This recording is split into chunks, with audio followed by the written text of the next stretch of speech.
kira sudah selayaknya bahwa itu adalah merupakan salah satu keistimewaan Jogja yang saya kira Jogja nggak boleh ketinggalan dari itu. Berangkat pagi, pulang itu bisa ngeloni istrinya. Sama bisa main sama anak-anak main gitu sama ya. anak-anaknya. Tapi kalau kita perlu sedikit mungkin ya tambahan dari support dari Bapak Ibu Dewan untuk pendanaannya gitu. Karena kita itu kan di Laut Selatan, Mbak ya. Yeah. Nah, itu juga harus menjaga kira-kira rumpon itu diletakkan di mana.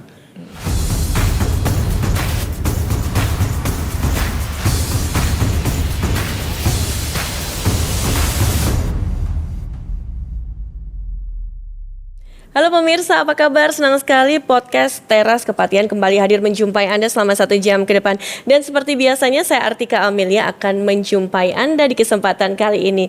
Dan hari ini pemirsa kita memiliki atau mempunyai satu topik yang menarik sekali untuk kita diskusikan bersama dengan 3 orang narasumber yang tentunya sudah hadir di podcast hari ini. Nah, tema yang kita angkat adalah Blue Economy, sebuah blueprint pembangunan daerah. Saya langsung saja pemirsa ingin memperkenalkan 3 orang narasumber yang sudah hadir di tengah-tengah kita kali ini. Yang pertama, kayaknya boleh nih yang paling ujung. Beliau ini adalah Bapak Bambang Setio Martono SEMBA selaku anggota Komisi B DPRD Daerah Istimewa Yogyakarta. Pak Bambang, kabar baik Bapak? Alhamdulillah baik, sehat. Oke, sehat, baik, sehat, bahagia juga ya Pak ya. Oke, baik, terima kasih Pak atas kehadirannya di sini. Kemudian juga pemirsa, narasumber kita yang kedua, beliau ini adalah Bapak Fitrianto Nur Cahyo SPI Meng selaku Sekretaris Dinas Kelautan dan Perikanan Daerah Istimewa Yogyakarta. Pak Fitri juga kabar baik Pak? Alhamdulillah. Alhamdulillah. Assalamualaikum Bapak.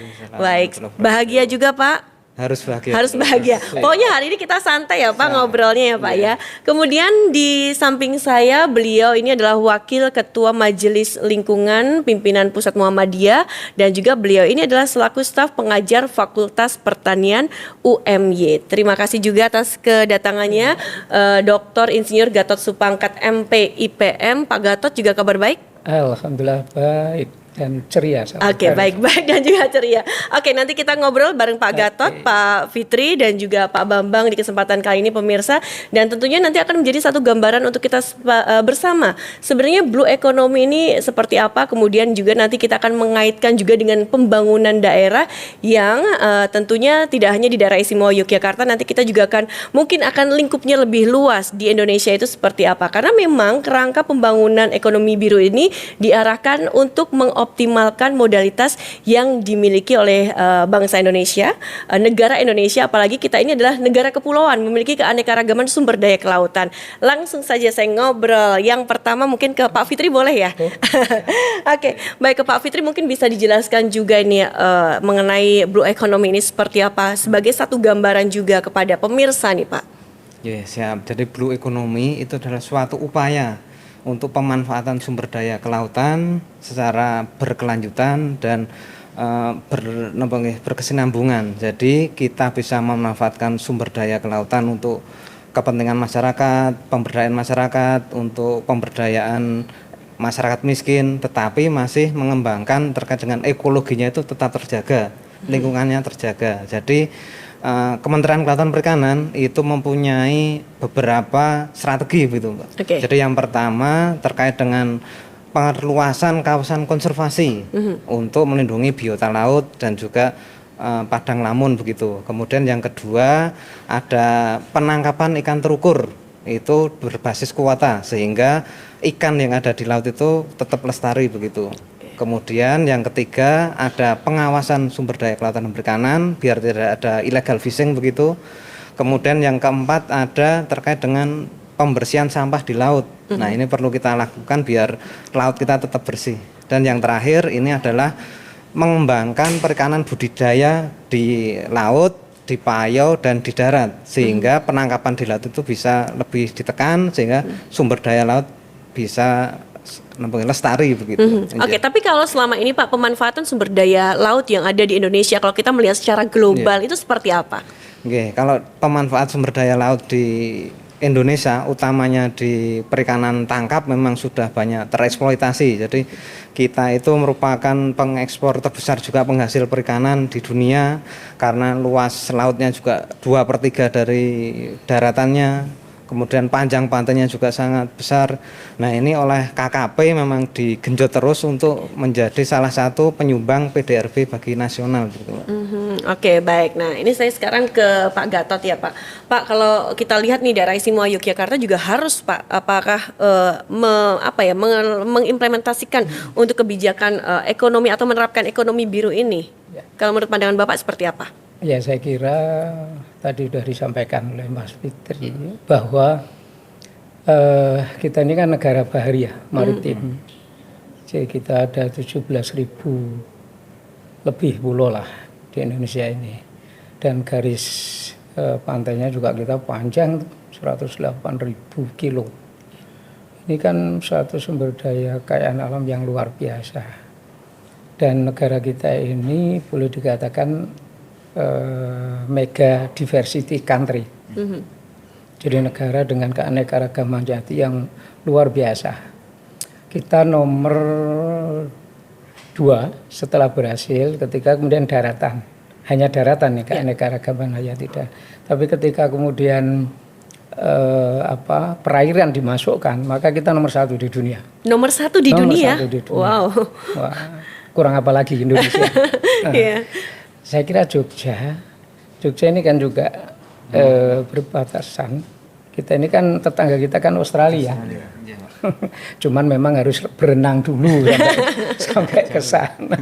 Nah, kita punya juga cukup potensial banyak dan cukup luas panjang mulai dari Gunung Kidul kemudian sampai Kulon Progo itu udah cukup.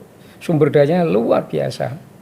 Dan Jogja, apalagi Jogja ini istimewa, saya kira sudah selayaknya bahwa itu adalah merupakan salah satu keistimewaan Jogja yang saya kira Jogja nggak boleh ketinggalan dari situ. Dan selama ini Jogja kita selalu di depan, ya, kita selalu berupaya dan tampaknya juga sesuai dengan apa yang diharapkan baik bangsa dan negara ini. Maka blue economy ini kalau diterapkan di Jogja, saya kira luar biasa. Kita lihat sumber daya laut kita. Saya lihat kemarin beberapa waktu yang lalu, teman saya sendiri juga dia berusaha untuk pengolahan ikan. Satu tuna, yang satu marlin. Wah itu di atas berapa? Ada di atas 20 kiloan, besar-besar. Itu ada di perairan kita. Di Jogja, Gunung Kidul sampai sana. Maka ini kalau dikelola dengan baik, saya kira sangat-sangat dan nanti inilah keistimewaan Jogja yang menjadi tambahan predikat yang luar biasa. Nah tentu ini harus dikelola tadi karena ini blue economy, kan ini kan konsep yang memadukan ya, yang memadukan sumber daya laut dengan keberlanjutannya. Nah inilah yang harus hati-hati memang, bahwa karena ada indikator untuk keberlanjutan itu yang tidak bisa ditinggalkan. Karena kalau itu 3 pilar indikator itu ditinggalkan, ya nanti tidak akan lestari nanti. Nah saya kira itu Jogja harus, menurut saya harus memanfaatkan dengan sebaiknya, apalagi kalau daratan Jogja ini tidak seberapa. Makanya selalu saya katakan ketika di pertanian pun itu kita terbatas lahan kita. Maka kemudian nanti juga janganlah bermain hanya di on farm, tapi harus di off farm. Nah saya kira nanti sumber daya laut ini juga gitu. Kalau nanti di off farmnya itu lebih hilirisasinya itu luar biasa. Kita. Tapi sebenarnya ada keuntungan, ada kekurangannya juga ya Pak? Ya memang itulah. Jadi kalau kita bisa mengelola tadi, jadi dari pilar, karena itu berlanjut, kalau ada 3 pilar ya, 1 pilar ekonomi terpenuhi, kemudian 2 pilar sosialnya juga terpenuhi, kemudian yang ketiga adalah pilar ekologi atau lingkungan. Lingkungan. Karena terutama ini harus didahulukan lingkungannya. Karena ketika lingkungan itu rusak, sudah selesai semua. Karena faktor produksi itu ada di lingkungan. Nah sekarang ini kalau apalagi ini di blue economy, jelas kita sangat-sangat bergantung pada laut. Jadi sumber daya laut. Nah kalau laut ini tadi misalnya terjadi pencemaran dari macam-macam, ya kita akan sulit kemudian apapun sumber daya laut. Entah itu ikannya, entah itu rumput lautnya, dan lain sebagainya. Saya kira ini, maka ini harus dijaga. Maka lingkungan ini, dengan kata lain, sustainable development ini bisa diganti satu kalimat saja. Bagaimana guru saya, Prof. Ratman itu, saya sepakat bahwa conserving while using. Jadi harus ketika kita memanfaatkan, kita mengambil, maka saat itu kita harus berpikir juga konservasinya. Okay. Nah inilah yang membuat nanti ini kalau ini juga betul, maka keuntungan pasti akan ada dan nanti sosial nanti akan mengikuti tenaga kerja kemudian dan semua itu mungkin kalau menurut saya itu kita berangkat dari lokalannya. Jadi local resources, local wisdom itu kalau kita memang pengen lestari nanti. Nah kalau sebenarnya kalau itu dikelola nggak ada sih kelemahannya. Hanya saja perangkat nanti beliau yang dari perangkat regulasinya itu harus memang ketat. Ya regulasinya. Karena itu sebenarnya sudah cukup. Tata aturan dari undang-undang pesisir dan itu sudah ada, kemudian undang-undang tentang lingkungan itu juga sudah jelas. Kalau yang dulu sebelum undang-undang Cipta Kerja itu nomor 32 tahun 2009 itu kalau diterapkan wah itu tidak main-main. Nah kalau itu diterapkan semua mematuhi siapapun yang berusaha siapapun itu insya Allah nggak akan ada kerugian. Oke, malah banyak keuntungan seperti itu ya, tapi tetap menjaga kelestarian lingkungan betul, seperti asal itu. Terkendali juga. Oke, baik. Nanti kita lanjutkan kembali. Saya ke Pak Bambang nih pemirsa ya. Nah tentunya saya juga ingin melihat bagaimana dari sudut pandang Pak Bambang program ekonomi biru ini sebagai suatu langkah dalam pengembangan perekonomian ini khususnya di daerah istimewa Yogyakarta itu sendiri, Pak. Terima kasih. Jadi kalau kita melihat tahun-tahun mulai 70-an aja. 70-an itu kan kita mengeksploitasi banyak itu minyak. Nah, minyak habis. Kemudian tahun 80-an sampai 2000 kayu. Nah, di Kalimantan itu habis. Kemudian tahun 2000-an ke sini itu sudah tambang. Tambang juga sudah bermasalah. Nah, tahun ini. Kemudian kita satu-satunya kalau kita melihat secara keseluruhan berarti yang ada di laut. Nah, di laut itu yang mempunyai potensi ekonomi yang luar biasa. Karena tadi disampaikan bahwa 2/3 dari wilayah Indonesia adalah laut. Ya, kebetulan kalau di Jogja itu visi misinya gubernur itu kita menghadap ke selatan kan. Ke selatan, iya. Nah, kalau ke selatan berarti kan ke laut. Iya, benar. Nah, kemudian dari DPRD maupun dinas itu kan sudah berusaha untuk membuat pelabuhan ikan. Yang pertama di Sadeng, kemudian yang kedua ada di Gesing. Ya, ini sudah mulai bagaimanakah agar supaya nelayan itu bisa melakukan kegiatan untuk penangkapan ikan. Tetapi ada sayangnya. Apa itu sayangnya, Pak? Sayangnya ada. Jadi waktu saya Komisi B itu meninjau di Sadeng, itu penangkapan ikan yang gede-gede itu tidak dikonsumsi di DIY, tapi dibawa ke Surabaya.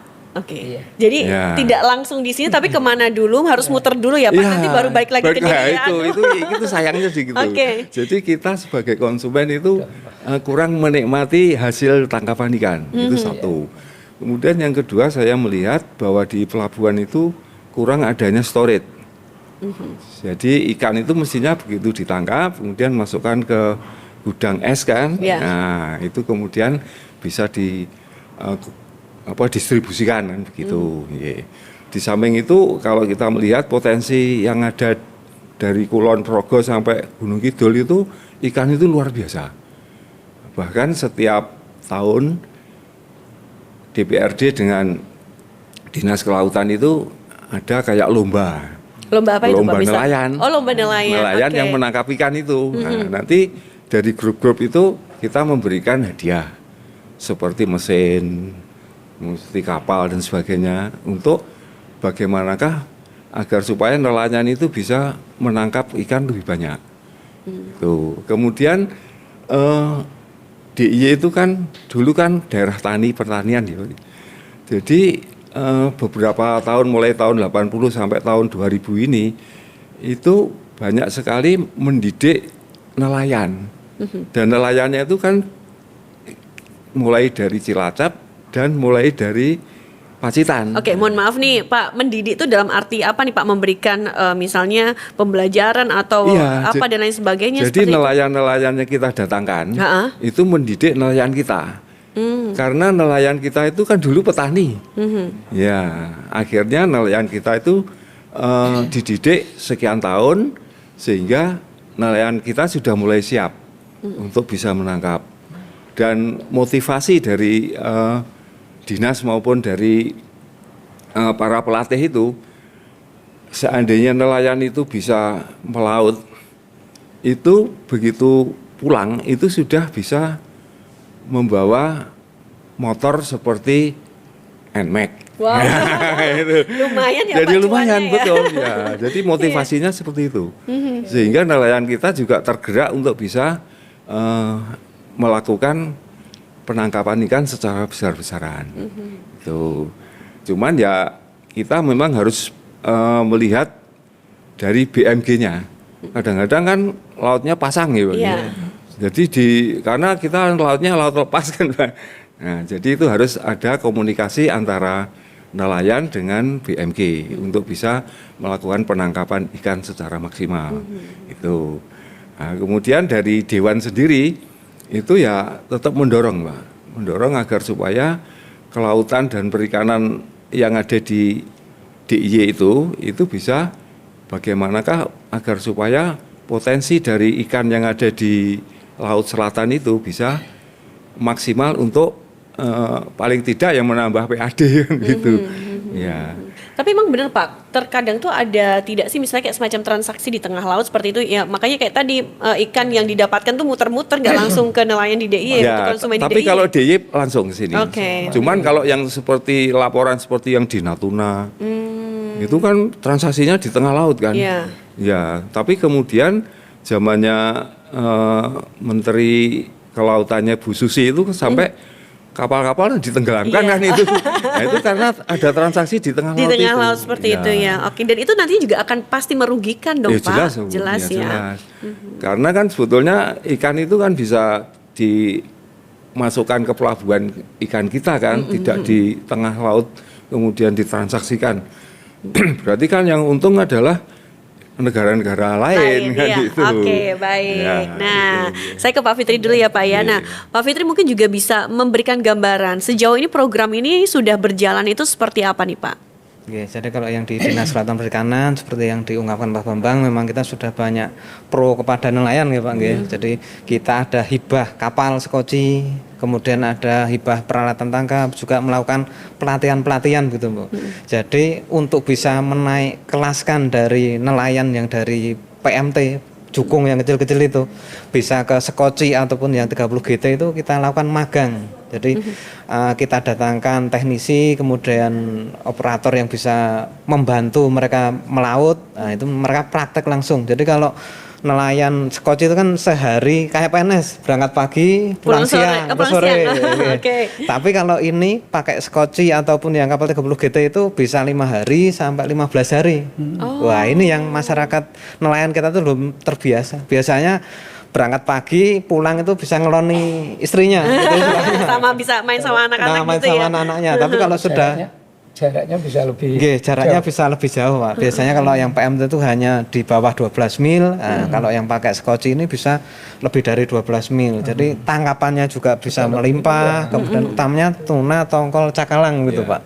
Emang itu merupakan produk di kita yang banyak potensi-potensi itu. Jadi kalau di DIY itu termasuk dalam BPPNRI 573. Jadi kalau potensi lestarinya kalau yang khusus di selatan DIY yang sepanjang 135,24 km itu sebesar 32.000 ton. Wow. Nah, sedangkan kita baru mengeksploitasi itu sekitar 7.112 ton. Jadi Kok masih jaraknya jauh banget nih 32 Iya, ribu. iya, makanya kami mengusahakan adanya pelabuhan-pelabuhan baru gitu, Bu. Jadi tadi disampaikan Pak Bambang ada pelabuhan Geseng yang baru dibangun 2022-2023 ini sudah mulai berjalan. Itu harapannya nanti kita kasih hibah kapal, kita datangkan investor, kemudian nantinya harapannya bisa menangkap lebih banyak, kemudian masyarakat DIY bisa merasakan ikannya gitu, Pak, ya. Tidak hanya langsung dikirim ke mana gitu. Jadi memang biasanya ikan-ikan tuna yang ukuran besar itu masuk di Surabaya, Pak. Jadi masuk di perusahaan pengalengan ataupun diekspor karena kalau di DIY mungkin daya belinya itu masih kurang, Kurang, ya. Sehingga itu nilai tambahnya ya harus diekspor. Mungkin kalau kita besok bisa produksinya besar, kemudian membangun unit pengolah ikan, nah nantinya kalau impian kami di Dinas Kelautan Perikanan itu, Pak, sebenarnya kan kita punya bandara YIA, Pak. Nah itu kan banyak trek langsung ke luar negeri, ya ke Jepang, ke Eropa dan yang lainnya. Harapannya itu bisa kita menangkap ikan tuna yang besar-besar, yellowfin tuna ataupun bluefin tuna, nanti ditangani di sini, dikirim ke luar negeri itu dalam keadaan segar untuk sashimi di Jepang, di Korea dan yang lainnya itu nilainya sangat tinggi sekali itu. Ya. Jadi bisa meningkatkan taraf hidup masyarakatnya. Harapan kami seperti itu. Oke, baik. Nah, tapi semuanya program ini sudah berjalan dengan Sudah baik berjalan, seperti itu ya, Pak. Ya, iya. kalau mungkin sedikit bisa dievaluasi seperti itu bagaimana, Pak? Oke, mungkin perlu sedikit mungkin ya tambahan dari support dari Bapak Ibu Dewan untuk pendanaannya gitu, Pak. Karena kan visi misi Pak Gubernur di 3 periode visi misi itu ke laut terus, Bu. Jadi 2012-2017 itu adalah abad menyongsong abad Samudra Hindia itu yang 2022-2017. Kemudian yang pertama itu Among Tani Dagang Layar, putar kemudi ke visi maritim, laut jadikan halaman depan. Nah, itu sudah sangat, dan yang terakhir ini adalah mewujudkan Pancamulya masyarakat Jogja melalui reformasi kelurahan, pemberdayaan kawasan selatan dan pengembangan budaya inovasi. Nah, di pengembangan kawasan selatan ini kami di Dinas Kelautan Perikanan mempunyai program BKK Desa Maritim. Bantuan keuangan khusus untuk desa maritim. Itu sudah berjalan. Sudah berjalan. Jadi di DIY ada 34 desa maritim yang sudah kita intervensi mungkin sekitar 8 desa. Jadi dengan program-program yang mengarah ke laut itu kita intervensi melalui dana keistimewaan begitu. Oke, baik. Nah, ini Pak Gatot nih, Pak. Kalau kita ngomongin secara teknis seperti itu, ini pasti kan kalau dalam perjalanannya semua itu tidak bisa berjalan dengan mulus. Pasti ada satu tantangan dan hambatan. Kalau menurut Pak Gatot sendiri tantangan terbesarnya itu seperti apa dan juga untuk antisipasinya itu harusnya seperti apa sih, Pak? Ya, jadi tadi ya sumber daya laut kita, terutama di Jogja itu udah luar biasa tadi yang sampaikan. Satu, kalau tantangan yang paling itu memang pendanaan itu sudah jelas. Kita punya visi, punya misi, punya program sebenarnya saya kira bagus sekali. Nah, dalam tantangan ini untuk pendanaan ini mungkin perlu dicari skema, ya skema yang di mana yang pertama pertimbangan ada pada rakyat di pasal 33 itu.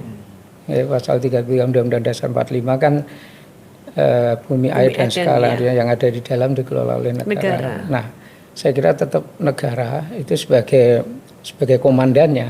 Nah, ini kemudian kalau toh misalkan swasta dan sebagainya akan ikut, maka diaturlah di situ. Tentu saham, kalau dibuat saham tentu saham pemerintah mestinya lebih besar.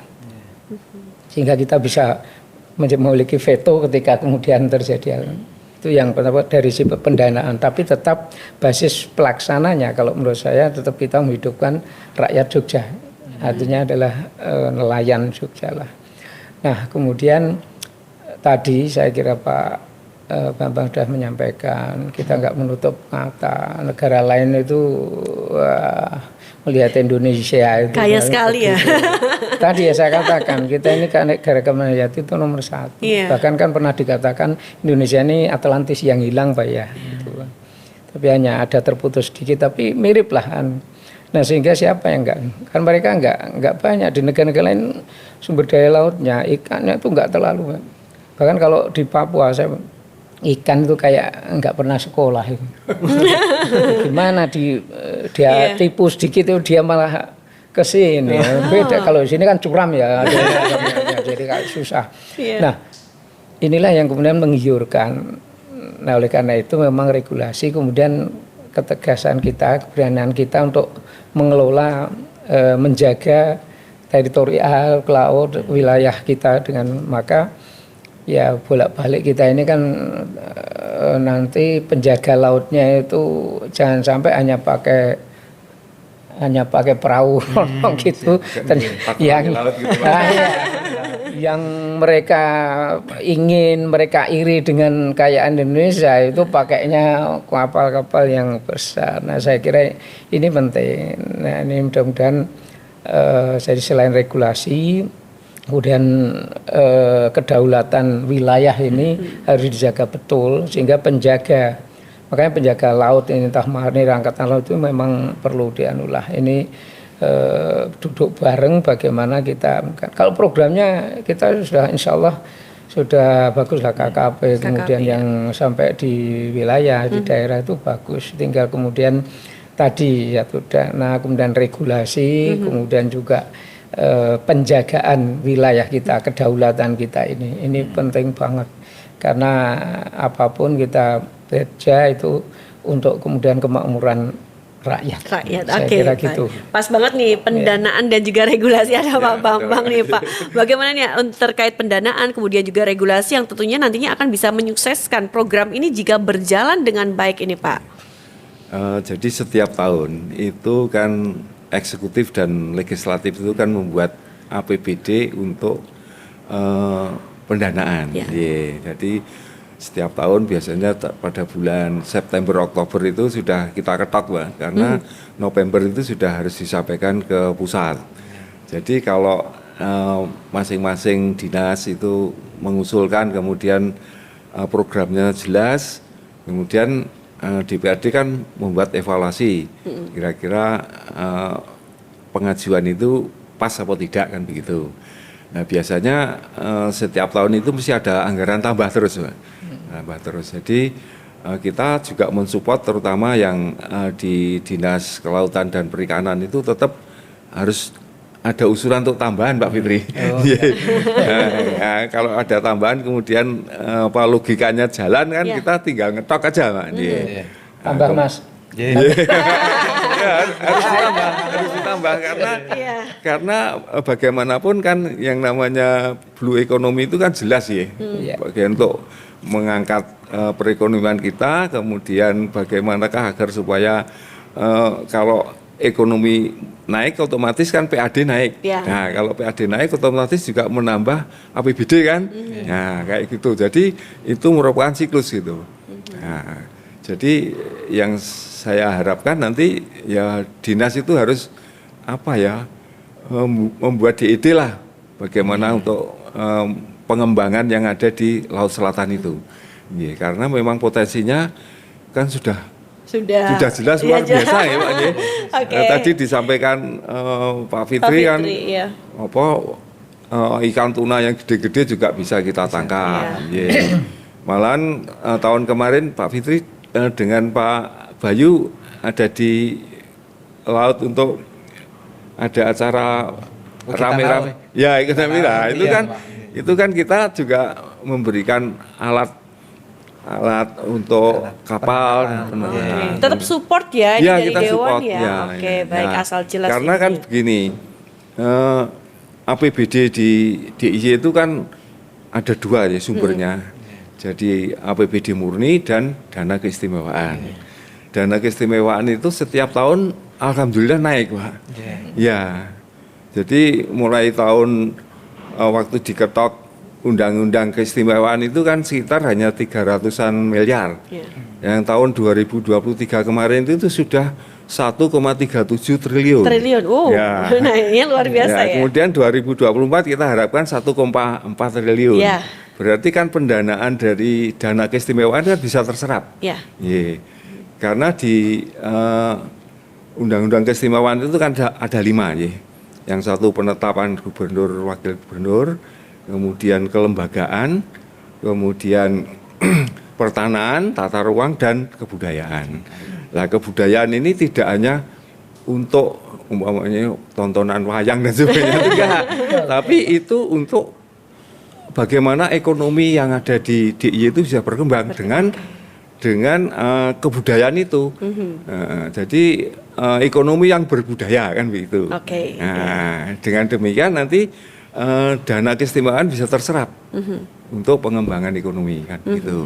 Oke, jadi bisa nih Pak Fitri mungkin untuk pengajuannya ke depan bisa ditingkatkan lagi seperti itu. Nah, Pak Fitri ini juga sangat menarik sekali karena di kawasan selatan ini kan menjadi medan dalam pengimplementasian atau pelaksanaan program ini. Nah, mungkin bisa dijelaskan juga secara detail itu kawasan selatan tuh yang katanya memang kaya sekali dengan apa yang ada di lautnya itu seperti apa sih Pak? Jadi untuk menindaklanjuti Undang-Undang Cipta Kerja kita sudah membuat RT/RW itu mengintegrasikan antara daratan dan lautan. Oke.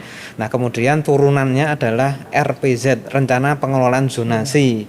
Nah kita sudah menyusun di Kabupaten Bantul dan di Gunung Kidul. Nah untuk di Bantul sendiri kawasan konservasinya adalah konservasi mangrove dan juga penyu atau tuke. Jadi perlu diketahui Pak, tuke itu atau penyu di dunia itu ada 7 jenis. Wow. Di Indonesia ada 6 jenis. Baik. Di Jogja ada 4 jenis yang bisa mendarat di sini.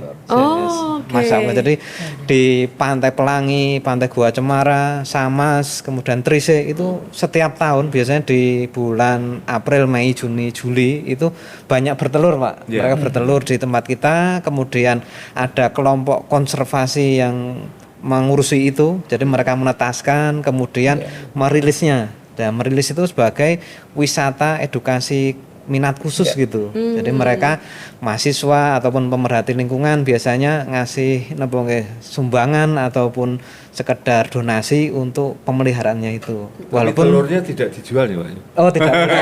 Tidak boleh ya itu ya. Tidak boleh. Kalau zaman dulu kalau telur itu untuk menambah kejantanan gitu. Tapi sekarang tidak boleh diperjualkan. Tidak boleh diperjualkan. Jadi sudah dilindungi.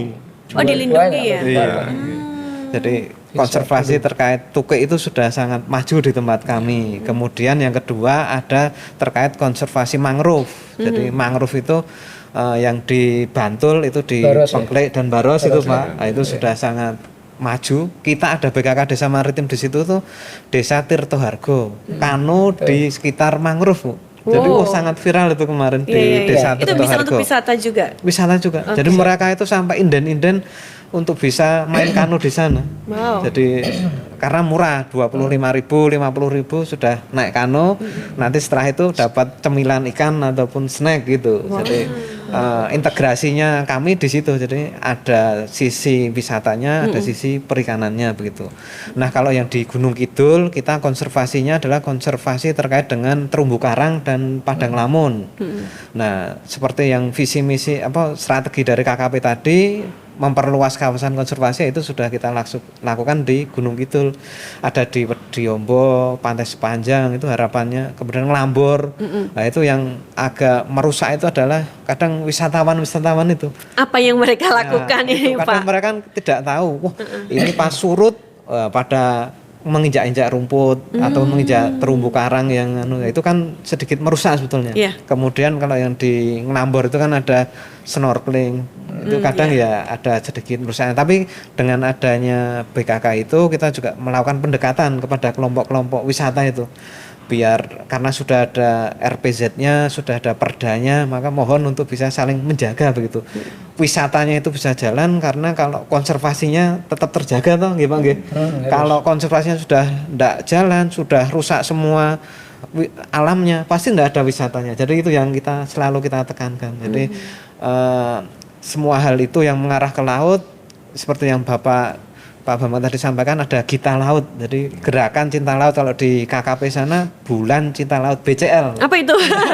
BCL itu bulan cinta bulan laut. cinta. Khusus bulan-bulan tertentu atau semua bulan di itu? bulan-bulan tertentu mereka punya anggaran, kemudian ke masing-masing provinsi. Kalau di kami dana keistimewaan itu tadi Pak, melakukan Gita Laut, gerakan cinta laut, membersihkan pantai, kemudian ada pameran produk perikanannya, kemudian kita sandingkan juga ekspedisi nelayannya. Jadi kita ingin mengundang OPD, mengundang tamu-tamu yang lainnya itu biar menyaksikan kalau di Laut Selatan itu ada potensinya. Jadi mereka nelayan itu melaut, kemudian mendaratkan ikannya dan disaksikan, wow, ada loh potensi ikan di Laut Selatan. Baik itu mungkin ada layur, ada cakalang, ada bawal, ada yang lobster gitu. Jadi lobster itu mah justru sangat tinggi nilainya. Jangan diselundup. Berarti maaf, ini artinya masih ada orang-orang yang nakal dalam tanda kutip yang menyelundupkan hewan-hewan langka itu. Bukan orang Jogja tapi Oke. Baik, atau kurangnya regulasi seperti itu atau bagaimana? Bukan. Kalau regulasi saya kira Sudah banyak ya. Tinggal kemudian bagaimana ini menjaga operasionalisasi dari regulasi itu. Jadi penerapan, jadi tadi makanya ya ketika kemudian tadi ada yang mungkin nanti merusak dan sebagainya, ya tentu harusnya dikenakan lah. Kayak di Bromo kemarin terjadi kemudian kebakaran, itu salah satu model kayak gitu, jangan sampai Jadi artinya sanksi atau hukuman itu belum tegas, Pak? Iya, artinya perlu ditegakkan betul, ya ditegakkan betul siapapun, ya siapapun. Jadi ketika wisatawan apapun juga mau ke situ, ini yang wisatawan ya, karena wisatawan itu kan juga enggak, dia tuh taunya itu kan seneng, cuma seneng. Jadi tahu nggak ngerti kalau itu rumput atau itu terumbu karang ya, itu seenaknya aja. Nah mereka harus ketika itu harus diberikan edukasi di awal. Nah sehingga nanti ketika terjadi ini atau pas mungkin bulan atau masa-masa kritis. Nah itu mungkin juga harus dikendalikan betul. Artinya mereka tidak boleh artinya masuk ke atau snorkeling atau yang misalkan pas dia masa kritis untuk pengembangan perlu dan sebagainya itu, karena kalau saya kan orang fisiologi, ya fisiologi tumbuhan, fisiologi, jadi kan ada masa kritis yang ketika itu di zaman nanti dia nggak akan bisa berkembang dengan baik. Nah yang penting memang harus dikendalikan semua. Jadi harus dikendalikan baik itu sapan, termasuk juga penangkapan dan sebagainya. Kalau tadi kita sudah membayangkan nanti ekonominya kan tinggi banget itu. Tapi kan kita juga harus sampai seberapa sih. Jadi kalau kita tahu populasi, maka disinilah pentingnya ada perguruan tinggi, dan ada lembaga penelitian, ada ini mungkin bekerja sama. Jadi saling kemudian bersinergi. Kalau saya sih tidak hanya bersinergi kalau bahasanya, harus berkolaborasi. Tapi udah ada belum nih Pak kolaborasi yang mungkin juga sudah dilakukan selama ini? Kita dengan KKP saya juga pernah diminta untuk, cuma ini waktu itu penentuan RT RW atau segala untuk zonasi di pesisir segala. Jadi kita dengan sumber daya riset yang kita miliki di perguruan tinggi itu bisa saya kira inilah yang penting nanti. Jadi terus kemudian kebetulan seperti saya ini kan saya megang di lembaga pengabdian masyarakat, Mas. Kebetulan saya masih di ketuanya lah di sana. Nah ini kita bekerja sama karena kita punya sumber daya melakukan edukasi, jadi sosialisasi edukasi ke masyarakat. Kemudian mahasiswa saya beberapa saya minta untuk itu penelitian di kawasan wisata Baros dan sebagainya.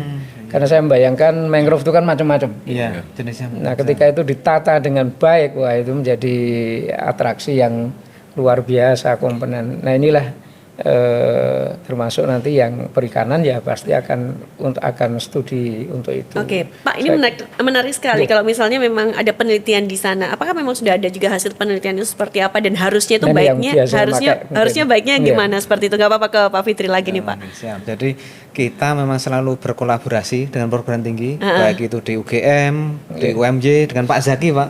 Dengan Pak Zaki kita sudah banyak berkolaborasi untuk hasil-hasil penelitian maupun itu sudah kita implementasikan begitu. Oke. Jadi karena kadang yang di ilmu di perguruan tinggi itu memang tidak langsung bisa langsung diterapkan gitu ya Pak. Iya, Ya. betul. Tetap harus ada penyesuaian begitu.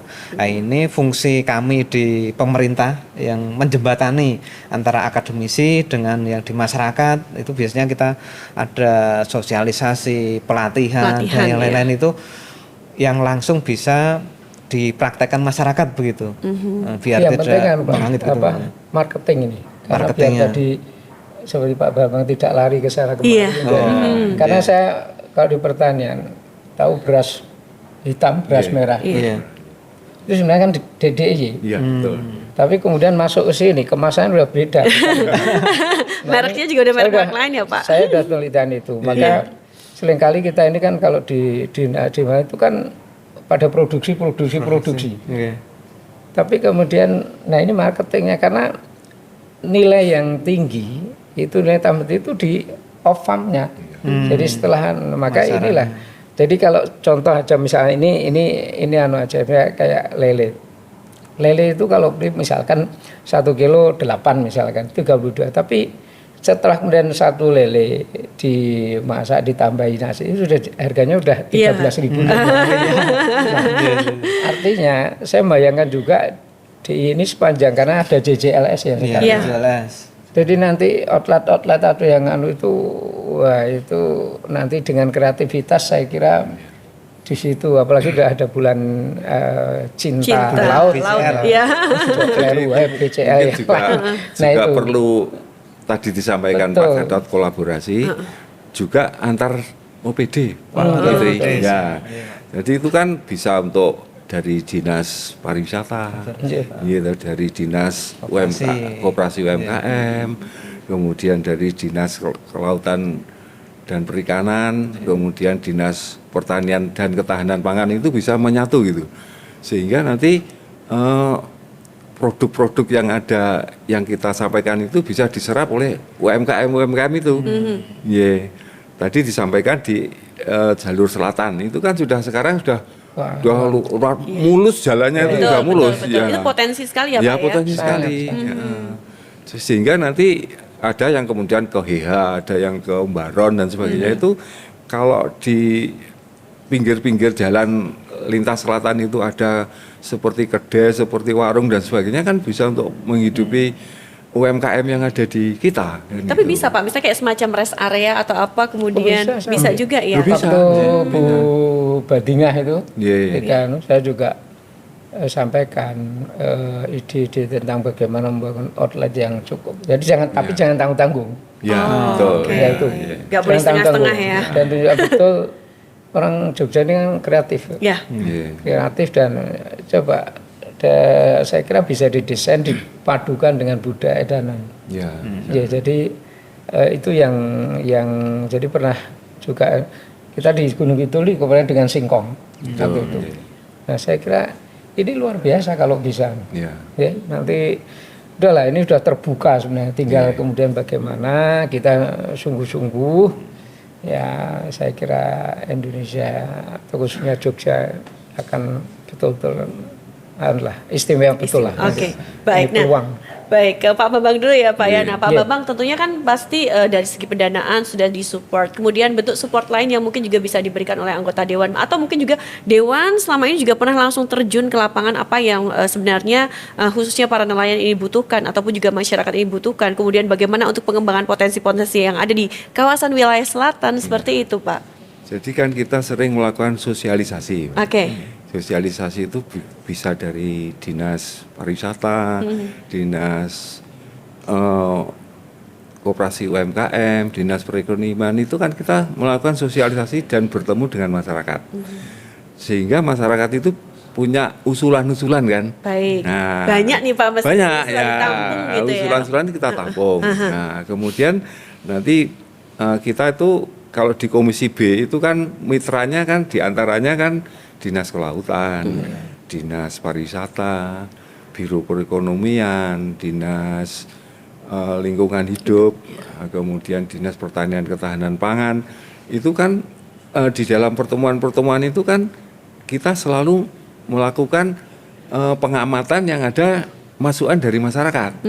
Nah, sehingga nanti seperti yang saya sampaikan tadi harus ada kolaborasi antara masing-masing OPD, syukur-syukur ada dari akademisi, sehingga masukan-masukan itu bisa nanti diprogramkan di setiap tahun di OPD-OPD. Nah, sehingga nanti tujuan kita untuk bisa meningkatkan yang Jogja Istimewa itu bisa terlaksana, kan begitu. Nah, kita tinggal mensupport anggarannya, kan begitu. Nah, kalau sudah itu kan ya sudah jalan itu, jalan ya. Itu harapan dari anggota dewan seperti itu. Sehingga nanti masing-masing OPD juga punya peran, kemudian masyarakat juga bisa tersosialisasi dengan program-program itu, sehingga itu bisa lebih bagus lagi. Ada juga usulan dari nelayan Pak Fitri, itu dia mengusulkan rumpon, Pak. Rumpon. Ya, karena kalau rumpon itu ikan itu bisa datang, berkumpul. Tapi kita itu kan di Laut Selatan, Pak ya. Nah, itu juga harus menjaga kira-kira rumpon itu diletakkan di mana. Karena kalau dengan ombak itu kan bisa rumpon bisa rusak gitu. Tapi sebetulnya dengan adanya rumpon itu seperti yang kalau saya pernah ke Bali di Benoa itu berhasil, Pak. Jadi dengan adanya rumpon itu ikan-ikan datang. Dan nelayan tinggal istilahnya tinggal. Nah itu dia baru yang pengen saya tanyakan. Laut yang di Bali dengan yang kita di pantai selatan. Ya, karena itu memang beda kondisinya ya. Beda ya. Jawa kalau Bali. Ya, enggak kalau yang di Benoa di Laut Selatan juga. Oh iya, yang sebelah Benoa. Tapi kan di sana ada teluknya, Pak. Ya, jadi rumpon itu bisa abadi di situ untuk bisa ikan-ikan itu berdatangan. Tapi kalau yang di daerah selatan itu harus dipilih gitu loh, dipilih untuk menempatkan rumpon itu. Oke, baik. Nah, mungkin Pak Fitri ini yang mungkin juga secara langsung juga sering terjun ke lapangan itu harusnya atau baiknya seperti apa, digimanain sih Pak untuk yang wilayah-wilayah selatan di pantainya nih Pak? Kalau yang terkait penangkapan ikan, kalau yang di PMT atau yang skoci, yang kapal jukung itu memang sudah sedikit overfishing gitu Pak, karena mereka hanya sampai dengan 12 mil. Tetapi kalau nanti yang kapal skoci ataupun 30 GT dengan rumpon tadi Pak, itu harapannya memang bisa lebih banyak potensinya yang bisa ditangkap begitu Bu. Sehingga kami melalui dana keistimewaan mungkin juga dari kabupaten Pak. Jadi kabupaten itu sudah mau berperan untuk pembuatan rumpon itu Pak, utamanya di selatan Bantul itu kemarin sudah Kepala Dinas Kelautan Perikanan DKP Bantul itu sudah berinisiasi untuk mau membuat rumpon gitu Bu. Jadi kami memang harapannya terus untuk mengupayakan produksi itu meningkat terus, kemudian bisa dinikmati di DIY begitu. Baik, tapi memang untuk permintaan ikan itu sendiri ini khususnya dari luar DIY itu banyak ya? Banyak, jadi memang khususnya yang ikan-ikan berkualitas tinggi memang lebih banyak ke luar, kemudian ada yang ekspor juga, jadi seperti layur, bawal, kemudian tuna itu banyak yang diekspor. Jadi kalau yang permintaan di dalam bisa tercukupi dari budidaya juga. Jadi kita ada perikanan budidaya yang untuk mensupport kebutuhan-kebutuhan lokal begitu. Jadi untuk budidaya ikan itu program dari Dinas Kelautan Perikanan itu bisa untuk pemeliharaan lele yang ada di darat. Nah, karena kebutuhan lele yang ada di Jogja itu luar biasa loh. Umpamanya kalau kita melihat aja di warung-warung penyetan itu ya. Pecel lele. Itu kan pecel lele itu kan sebetulnya kebutuhan kita besar dan khusus di DIY itu masih kurang loh sebetulnya. Ada yang pembudidayaan, ada yang pembibitan juga ya kalau seperti itu ya. Dan itu dari Dinas Kelautan sudah ada program itu. Nah, kemudian dari Dewan itu ada istilahnya pokir, pokok pikiran, kemudian membuat kelompok-kelompok untuk pembudidayaan lele kan gitu. Pelaku ekspor orang DIY itu dia cari ikannya itu ke Nusa Tenggara Timur sampai karena kebetulan saya juga punya binaan di NTT, desa binaan 3T itu, ketemu teman-teman, lo ngapain di sini? ternyata cari tuna, cari yang di atas 20 up sana karena untuk resort. Ya, kenapa nggak di DIY aja saya bilang. DIY sebenarnya banyak dulu Pak sekitar yang tadi di zona ekonomi itu luar biasa, tapi kenapa? Ya karena memang di sini tadi Pak, kita belum punya storage banyak, storage belum. Tapi kalau di petani sana itu kan penilaian di sana kan kasih es langsung masuk di itu. Nah mungkin nanti bisa juga ya kalau terkenalnya tadi Pak Bambang, kita dapat ikan lagi ternyata sudah matinya bolak-balik ya. Kali-kali mati. Orang Jogja sendiri masak makan mati ikan mati bolak-balik. Nah, tadi saya kira nanti dinas KKP ini yang menjaga itu. Nah ini saya kira memang perlu, mungkin bisa diawali yang sederhana atau yang dulu mungkin ya. Seperti saya kalau membina petani jamur itu ya saya berikan yang sederhana dulu, tidak usah pakai yang teknologi yang paling dulu, tapi yang bisa dilakukan oleh masyarakat, karena kita berharap nanti tetap ini berkembang ya, nanti harapannya ya masyarakat lokal lah yang menikmati, bukan masyarakat ya. Seperti saya pas desain kawasan tambak di Jangkaran itu Purworejo, ternyata orang Purworejo yang di situ. Jadi gimana ini sebenarnya? Nah inilah. Tapi di Pak Gatot, menarik sekali tadi Bapak juga membina untuk nelayan yang ada di luar DIY seperti itu. Nah, apa yang mungkin juga bisa ditiru seperti itu? Sebenarnya saya bukan membina nelayan karena ilmu saya kan pertanian. Jadi saya pertanian hanya ketika ketemu sama orang pelaku eksportir orang Jogja, kenapa carinya di sana gitu. Nah ini yang itu. Tapi kalau di sana mereka memang juga difasilitasi, ada fasilitas swasta sih. Tapi mereka membawanya ke Surabaya. Jadi dari NTT, dari Manggarai Timur itu dibawa ke Surabaya memang. Jadi di sana sendiri juga belum. Di sana juga belum. Jadi hanya biasa. Nah inilah saya kira kalau kita bisa merawat itu semua, saya kira oke lah. Jadi seperti disampaikan Pak Fitri tadi, mungkin ada pengelolaan ikan yang ada di daerah kita itu, sehingga ikan itu tidak perlu keluar tapi langsung dimasak di situ. Mungkin pengawasannya itu juga perlu juga Pak, pengawasan yang agar tidak kemana-mana itu Pak, atau sudah ada sebenarnya pengawasan? Karena marketing itu ada, kalau bisa ada analisis, saya sudah usulkan juga di pertanian itu Pak. Itu kan juga demikian. Kenapa pertanian itu kemudian hanya yang dibilang produksi. Saya sampaikan ke Komisi 4 sempat. Bagaimana memahami pertanian itu utuh, jangan di on farm, kalau bisa di hulu sampai hilir. Iya betul. Gitu. Karena ketika ini ada di hilir ternyata di perdagangan. Kita susah orang pertanian mengurus. Nah inilah tadi kalau integrasi ya. Jadi saya kira itu pas marketing itu penting, harus dicari ini kok bisa sampai lari ke luar. Oke. Baik. Makasih ya Pak Gatot, Pak Fitri, dan juga Pak Bambang. Nah mungkin ini sebelum nanti kita akan menutup perjumpaan kita hari ini, ada closing statement ataupun juga harapan-harapan seperti itu terkait tema kita hari ini. Monggo silakan dari Pak Bambang. Terima kasih. Jadi kalau kita betul-betul ingin mengembangkan ekonomi biru ya Pak ya, itu memang kita harus serius betul Pak. Serius betul. Kemudian antar dinas, antar OPD itu harus kerja sama-sama. Kemudian syukur-syukur ada dari akademisi untuk membantu agar supaya blue economy itu bisa lebih sukses lagi kan gitu.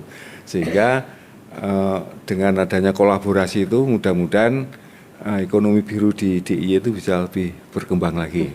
Oke, baik. Terima kasih Pak Bambang. Kemudian monggo silakan Pak Fitri. Terkait dengan ekonomi biru, kalau yang di pusat itu kan sudah ada roadmap-nya di Bappenas, sedangkan di DIY itu belum ada roadmap-nya. Jadi ini mungkin butuh leading yang mungkin dari Biro Perekonomian dan SDA sebagai leading sektornya bisa menyusun roadmap jalan untuk ekonomi biru, sehingga stakeholder yang terkait seperti di perikanan, pariwisata, mungkin di PU dan yang perhubungan dan yang lain itu bisa mensupport terkait dengan ekonomi biru sesuai dengan visi misi Pak Gubernur, sehingga harapan kami masyarakat dapat menikmati hasil dari laut, tetapi kelestariannya tetap terjaga, Terjaga. begitu. Oke, baik, terima kasih Pak Fitri. Pak Gatot silakan. Ya, sekali lagi untuk keberlanjutan. Jadi kalau kita pengen ekonomi biru ini nanti juga akan berjalan, kemudian berlanjut, maka sekali lagi tekanannya pada pelestarian lingkungannya. Karena apa? Faktor produksi itu ada di lingkungan. Jadi silakan eksplorasi, tapi jangan eksploitatif. Ya. Nah itu. Kemudian bagaimana kita juga harus mengendalikan usaha, silakan usaha di pinggir-pinggir pantai, tetapi harus dikendalikan. Apalagi Jogja, ini dengan gumuk pasirnya, dengan macam-macam itu, kita harus rawat betul. Karena ketika ini tidak dikendalikan para usaha ini, usaha tambah, usaha yang itu bisa mengancam nanti bencana. Maka terakhir tolak ukuran kita berasa bahwa tidak pengelolaan pengendalian pada lingkungan itu, maka seberapa besar bencana itu terjadi. Kalau bencana itu kecil, maka perlu juga diukur nanti indeks risiko bencananya kira-kira kecil apa. Kalau itu kecil, itulah ukuran yang berhasil. Bukan hanya ekonominya saja, Pak. Karena kalau ekonominya tinggi tapi kemudian ini banyak bencana, habislah. Ibarat hanya cukup membalikkan tangan, selesai semua. Terima kasih. Baik, terima kasih. Tentunya butuh support, butuh kolaborasi juga semua elemen, semua pihak seperti itu juga boleh mengeksplorasi, tapi juga tetap harus merawat lingkungan ya, seperti itu agar ekonomi biru ini bisa berjalan. Baik, terima kasih Pak Gatot, kemudian Pak Fitri dan juga Pak Bambang sudah hadir di podcast Teras Kepatihan. Nah, kita nanti akan berjumpa kembali di lain kesempatan dengan tema yang lebih menarik lagi. Tentunya kami mengucapkan juga terima kasih kepada Biro Administrasi Perekonomian dan Sumber Daya Alam Setda Daerah Istimewa Yogyakarta.